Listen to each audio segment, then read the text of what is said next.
Hello everybody. To show you today is the finished project for Bobolol0's. You saw this in the last video, and he gave me this longshot, which had a brass breech that side-loaded from this cavity, and a yellow singled longshot without the front barrel with a dart tag blaster on the bottom. And he just wanted me to take those two and turn it into one blaster, just salvaging the parts from both of them that made it usable, because both of them were a little finicky. And I had enough parts to do that, which was cool. He wanted it to still be loaded, or primable with the bolt sled, so I did that, so it still primes with the bolt sled, and he's got his really reinforced, and that's the one I have in here. There's JB weld and epoxy putty all over it, and even like a aluminum or steel plating on the side of the bolt sled, so I'm not really worried about that. This shell was originally cut right here, and it was ready for an integration, and he wanted me to paint this, but then he was going to integrate something on it later, and I said, well, that doesn't really make any sense, because then it would, you know, one side would be painted and one wouldn't, and he doesn't really care, but it was really bothering me, so I was like, well, why don't I just throw a front gun in there, and then you can put in an air gun with a turret or any integration you want inside the front gun shell. And he liked that idea. So I integrated this front gun here, which was pretty cool. And even though the internals are going to be taken out, I did put them in, and it's linked to the same trigger. I'm not going to fire it just yet. So the cool part about this breech is what he wants this to do is be accurate as far as a Nerf blaster can go. Load from the side, and because he didn't want to use a clip in it, and take any type of dart. So what I came up with was this.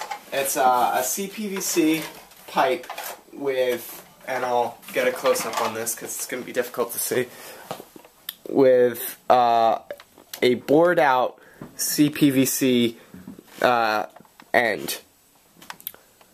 So what happens is the dart hits this, and it helps guide it back into the main barrel. So there's this little flap, or a lip, I guess you could say, that helps guide the dart, which makes it very easy to load. It does take taggers and streamers as well as streamlines, so they load quite easy and fire very far.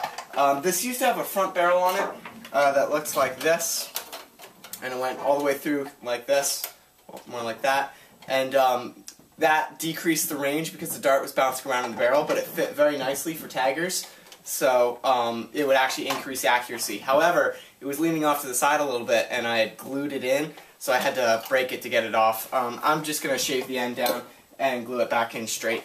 So let me fire it a few times for you. Now you'll notice I am priming this with both sides of the priming handle. I'll show you I can do it with one. But this has a lot of spring power behind it. This is hitting like 75 feet to 80 feet flat, no problem, which with taggers and the stock setup is very impressive, because this doesn't really, well, it has an airflow mod. The breech is 100% seal, but you can't have a barrel, so to say, if you're using tagger darts. So it's still rather impressive. These are shooting crazy fast. So yeah. So it can be primed with one handle, but just because of the spring tension, it's very difficult. And I'll take one shot this way so you can see it. So it shoots very, very quickly. I didn't have the other handle on it yet because I want to paint it before I install that. And then here's the front gun. Something fell. So that works as well.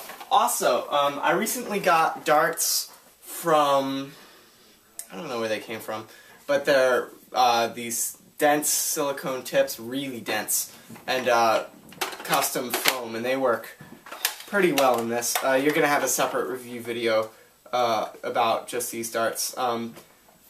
They work very well on this, so let me give you a shot with that in it. So that would simulate a well-weighted, streamlined dart. Very nice. He wants this painted, and he wants it pink and flamboyant. So that's going to be what I'm doing this week. I have to sand it down quite a bit, obviously, and then I'm going to prime it gray, because that takes colors easily. And then do all the armor highlight, or all the primary armor colors. Pink, I'm probably going to throw in some black and white tones as well, just to mix it up a little bit. And then he wants like Yoon 13 and Bobolol0's written all over it. So he pretty much gave me free reign, but there's a lot of good ideas flowing for the paint job, and that should be a lot of fun. So that is that. And also, real quick, just to add to this video, I now have 2 Vortex blasters, and I'm going to be screwing around with them this week as well. So expect videos on these in progress works. So that is that. Good, trying to keep my videos a little more organized and concise, so I'm not going into super long updates anymore. So I'm just going to end it there. You will not have a panorama, just a demo fire of this blaster until it is finished and fully painted, and then I will give you the 40-second demo video of it. So, see you guys next time.